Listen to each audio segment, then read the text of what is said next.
1997 उस समय VHS means video home system tape rental ने अमेरिका में मनोरंजन को डिफाइन किया। उस टाइम जब लोग एक फिल्म देखना चाहते थे तो वो बस वीडियो स्टोर में चले जाते थे और लाइब्रेरी के थ्रू ब्राउज करते थे और जो चाहते थे उसे उठा लेते थे। VHS एक बड़े काले कैसेट हैं जिन्हें आपको टीवी सेट से जुड़े प्लेयर में डालना पड़ता था, लेकिन अगर आप अपने माता पिताजी से पूछेंगे कि उनकी शादी की फिल्म के बारे में तो शायद उनकी वेडिंग फिल्म भी VHS कैसेट में ही आई होगी। कुल मिला के आपको अंदाजा लग रहा होगा किसकी हम यहाँ पर बात कर रहे हैं। इसलिए यूएस में ब्लॉकबस्टर नाम की एक कंपनी ने इस मूवी रेंटल बिजनेस पर अपना दबदबा बना लिया। एट देयर पीक उनके पास 9000 से भी ज्यादा स्टोर थे एंड $6 बिलियन का चौंका देने वाला रेवेन्यू था। कब की हम बात कर रहे हैं? तब, आज की बात नहीं कर रहे, यानी 2022 की या 23 की बात नहीं कर रहे हैं। नाउ अब एक नाम निकल के आता है आपके सामने, रीड हेस्टिंग, यानी कि किसकी हम बात कर रहे हैं? The man behind Netflix. Hasting ने अपोलो 13 का एक फिल्म यानी कि एक HVS किराए पर लिया था। किससे लिया था? जिस कंपनी की हम बात कर रहे हैं यानी कि ब्लॉकबस्टर कंपनी से उन्होंने एक फिल्म किराए पे लिया था देखने के लिए। इस तरह से आप समझ सकते हैं। ये फिल्म किसके बारे में थी? जो चंद्रमा के लिए एक छोड़े गए मिशन के बारे में एक स्पेस फिल्म थी और किसी कारणवश वो उसे वापस करना भूल गए। लेकिन इसी बीच ब्लॉकबस्टर कंपनी यानी जिससे उन्होंने इस फिल्म को लिया था वो इस देरी को बहुत ही बारीकी से ट्रैक कर रही थी और $1 पर डे का लेट फीस उनके ऊपर जुर्माने के तौर पे लगा रही थी। इनफैक्ट अगर ब्लॉकबस्टर की नज़र से देखें तो लेट फीस उनके लिए बहुत इंपॉर्टेंट था, क्योंकि हर साल लगभग $800 मिलियन इतने तो वो लेट फीस से ही कमाते थे। तो कुल मिला के ये कहें, ब्लॉकबस्टर कंपनी उन सभी को थैंक यू कहती थी मन ही मन में, जो लोग उनको कैसेट लेते थे किराए पर और उसके बाद भूल जाते थे, क्योंकि वहां से उनका रेवेन्यू बहुत ज़्यादा आता था। और जब हेस्टिंग को $40 लेट फीस पे करना पड़ा तो आप इमेजिन कर सकते हैं ही वॉजंट टू हैप्पी। और वो जानते थे कि उनके जैसे कई और लोग भी हैं जो लेट फीस बिल्कुल पसंद नहीं करते या फिर देना नहीं चाहते। इसी प्रॉब्लम को हेस्टिंग इस प्रॉब्लम को सॉल्व करना चाहते थे। जब वो अपने दोस्त के साथ कार में जा रहे थे उन्होंने सोचा, दोनों ने मिलके, व्हाट इफ अगर हम 0 लेट फी के आधार पर एक बिजनेस करें तो कैसा रहेगा। यानी कि एक आइडिया आया और क्या था, इस तरह से नेटफ्लिक्स का जन्म हुआ। रेडोल्फ की माँ ने उन्हें बिजनेस शुरू करने के लिए $25,000 भी दिए, यानी कि आज की हम बात नहीं करें, उस टाइम दिए थे, और $25,000 जो एक बड़ी रकम है। लेकिन अब वो जिस बिजनेस में आ रहे थे उस बिजनेस में ऑलरेडी अगर हम बात करें और प्लेयर भी काम कर रहे थे जिसकी हमने जस्ट बात की। लेकिन नेटफ्लिक्स तो सिर्फ अभी शुरू ही हो रहा था या फिर कहें आइडिया ही था। ऐसे में उनको सबसे पहले जरूरत पड़ी फंडिंग की। फंडिंग उनके दोस्त के थ्रू आ चुकी थी। अब उनके थ्रू जो रेज फंड था उससे भी नेटफ्लिक्स फिजिकल स्टोर सेटअप नहीं कर सका था या फिर प्रॉब्लम हो रही थी, क्योंकि उस टाइम फिजिकल ही ज़्यादा उसके ऊपर काम होता था। जितना आज ऑनलाइन प्रेजेंस है या इम्पोर्टेंस है उतना उस वक्त नहीं था। तो ना ही ब्लॉकबस्टर से वो कम्पीट कर सके क्योंकि फंड की वजह से। फिर उन्होंने सोचा क्यों ना इसके बजाय लोगों को फिल्म हम मेल करेंगे।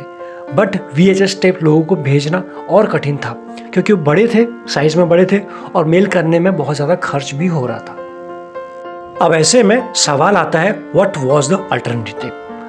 अल्टरनेटिव तो नहीं मिला, लेकिन एक सोल्यूशन जरूर मिला, और सोल्यूशन मिला 1997 से लेकर 1998 के बीच में, जब DVD का इनोवेशन हुआ। DVD क्या है हम सभी जानते हैं, एक सिंपल डिस्क जो वीडियो चलाती थी या चलाती है, जिसकी बिक्री उस टाइम बहुत तेज़ी से बढ़ रही थी। इसीलिए हेस्टिंग यानी कि नेटफ्लिक्स के मालिक की हम बात करें और एडोल्फ उनके दोस्त जो फंड लेके आए थे, इस पर एक अटेंशन दिया कि ये आइडिया अच्छा हो सकता है, इसके ऊपर काम कर सकें, यानी कि DVD की हम बात करें। उन्होंने पाया कि सिर्फ 32 सेंट में लोगों के घर में DVD भेज सकते हैं, जो बहुत आसान था कंपेयर करें कि पहले से जब DVD नहीं आया था उससे कंपेयर करें DVD से। तो ऐसे में वो लोगों तक पहुंच सकते थे या फिर ये कहें लोगों तक अपने DVD को पहुंचा सकते थे कम पैसों में। आइडिया तो अच्छा था, बट अभी भी लेट फी प्रॉब्लम का सोल्यूशन नहीं मिला था। तो इस प्रॉब्लम को सॉल्व करने के लिए उन्होंने फिर से सोचा, थोड़ा दिमाग और लगाया, and then well they had another idea. कुछ जो सोचा तो कुछ और निकल के आया, अ सब्सक्रिप्शन। वही सब्सक्रिप्शन जो आज के दिन हमारा आप लेते हैं नेटफ्लिक्स का, उसी के बारे में उन्होंने सोचा उस time, just like what we pay for Netflix today. लेकिन उस टाइम क्या प्लान था, क्या उन्होंने सोचा, अराउंड $18 यानी एग्जैक्टली नंबर बोले $17.99 पर मंथ, ये था उस टाइम का उनका प्लान। ग्राहक को 3 DVD किराए पर ले जाने की अनुमति देते हैं या फिर इस तरह से बिजनेस करते हैं और वो जब तक चाहे उसको किराए पर रख सकते हैं। मतलब मीन्स नो मोर एनोइंग लेट फीस। जैसे आज हम सब्सक्रिप्शन लेते हैं उसके प्राइस अलग है, लेकिन वैसे ही 1 महीने के लिए उन्होंने सब्सक्रिप्शन रखा and it was a game changer for Netflix. लेकिन फिर भी ब्लॉकबस्टर के खिलाफ यानी इनके कंपटीशन के खिलाफ ये कंपटीशन उतने अच्छे तरीके से कर नहीं पा रहे थे या फिर ये उनकी सोच से भी ज़्यादा कठिन साबित हो रही थी। ये क्यों? नेटफ्लिक्स के फॉर्मेशन के 3 साल बाद भी कंपनी के पास केवल यानी ओनली 3 लाख सब्सक्राइबर थे। वहीं हर साल $50 मिलियन से भी ज़्यादा नेटफ्लिक्स लूज़ कर रहा था, इतना फंड लूज़ कर रहा था। जबकि वो जानते थे कि ऑनलाइन रेंटल भविष्य हो सकता है यानी फ्यूचर हो सकता है, और जो जिस वे में वो आज काम कर रहे हैं फिजिकल रेंटल, ये एक प्रेजेंट है, बट फ्यूचर क्या है वो जानते थे। इसी चीज़ को ध्यान में रखते हुए दोनों का मतलब हेस्टिंग एंड रेडोल्फ ने एक नए ब्लॉकबस्टर के लिए एक बिजनेस प्रपोजल बनाया। क्या था कि आप हमें यानी कि ब्लॉकबस्टर नेटफ्लिक्स को $50 मिलियन में खरीद लें। इससे होगा क्या कि आप फिजिकल स्टोर पर फोकस कर सकते हैं और हम ऑनलाइन बिजनेस करेंगे, सो दैट हम मिलकर आगे बढ़ेंगे। बट आप अंदाज़ा लगा सकते हैं कि क्या हुआ होगा। ब्लॉकबस्टर के सीईओ ने जॉन एंटिओको ने इसे हंसी में उड़ा दिया, मतलब उन्होंने मजाक समझा। उन्होंने सोचा कि छोटा नेटफ्लिक्स है वो ब्लॉकबस्टर जैसे मेहमत को, उस टाइम का मेहमत को कहाँ टक्कर दे पाएगा, या फिर खतरे के रूप में देखा ही नहीं, या फिर ये कहे कंपटीशन नहीं समझा नेटफ्लिक्स को उस टाइम। हो सकता है कि वो सही हो उस टाइम, क्योंकि ब्लॉकबस्टर अगर हम बात करें वो वीडियो स्ट्रीमिंग में इस फील्ड में दिग्गज थी। 2000 की अगर हम बात करें, सन 2000 में ब्लॉकबस्टर ने एक्चुअली में एक online video on demand service बनाने के लिए एनरॉन, एक कंपनी जो ब्रॉडबैंड के बिजनेस में थी, उनके साथ मिलकर काम भी किया। ये आइडिया नेटफ्लिक्स को मार सकता था उस टाइम, और आज के दिन हम नेटफ्लिक्स नहीं ब्लॉकबस्टर की फिल्में देख रहे होते। लेकिन बात बनी नहीं। ऑनलाइन बिजनेस ब्लॉकबस्टर के लिए एक साइड प्रोजेक्ट ही बना रहा और डील 1 साल के अंदर ही कैंसिल हो गई। मीनवाइल नेटफ्लिक्स धीरे धीरे लगातार बढ़ता रहा। 2002 में एक पब्लिक कंपनी बन गई यानी कि लिस्ट हो गई and hit the 1 million subscriber mark in 2003। तो इस तरह से इन्होंने बढ़ना शुरू किया। इसी बीच ब्लॉकबस्टर को स्ट्रैटेजी में बदलाव करने की बहुत ज़रूरत थी, क्योंकि चीज़ें बदल रही थी। लोगों को सबसे ज़्यादा नफरत थी ब्लॉकबस्टर के लेट फीस से। इसीलिए 2004 में ब्लॉकबस्टर ने सबसे पहले अपने लेट फीस बिजनेस को ख़त्म किया, यानी कि वही बिजनेस जहाँ से सबसे ज़्यादा या फिर ये कहें $800 मिलियन वो कमाते थे, उसको उन्होंने ख़त्म किया और इंटरनेट ब्लॉकबस्टर ऑनलाइन को अपनाया। लोग अब आसानी से DVD को ऑनलाइन किराए पर ले सकते थे। अब आप सोच रहे होंगे, you would think what was the great move, मतलब क्या ग्रेट मूव था। यहाँ से तो चीज़ें बदल ही जानी थी, ऑनलाइन भी आ गए, जिसकी ज़रूरत थी, जो फ्यूचर था वो हो ही जाना चाहिए था। बट ज़रा सोचिए, without the lucrative late fees, यानी कि जहाँ से बहुत ज़्यादा रुपया कमा रहे थे या फिर एक डॉलर में कमा रहे थे 800 मिलियन के आसपास 1 साल में, अब वहीं इसको बंद करने के बाद ब्लॉकबस्टर को बिजनेस में लाखों डॉलर का नुकसान उठाना पड़ रहा था। साथ ही कंपनी को जो नई ऑनलाइन वेंचर में जो इन्होंने एंट्री की थी, उसके लिए भी $200 मिलियन की ज़रूरत थी। रेवेन्यू के सोर्स इन्होंने कम कर दिए थे, वहीं एक्सपेंशन के मोड में भी चले गए थे और ज़्यादा यहाँ पे इनको पैसे की ज़रूरत थी।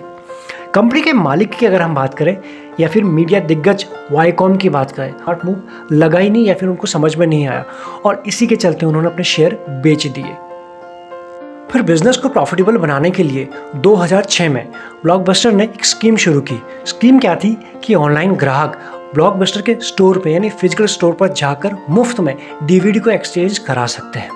ये उन्होंने स्कीम रखी।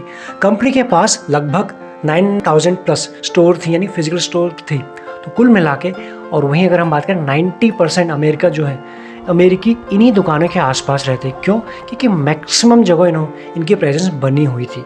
तो ये इन्होंने एक स्कीम निकाली।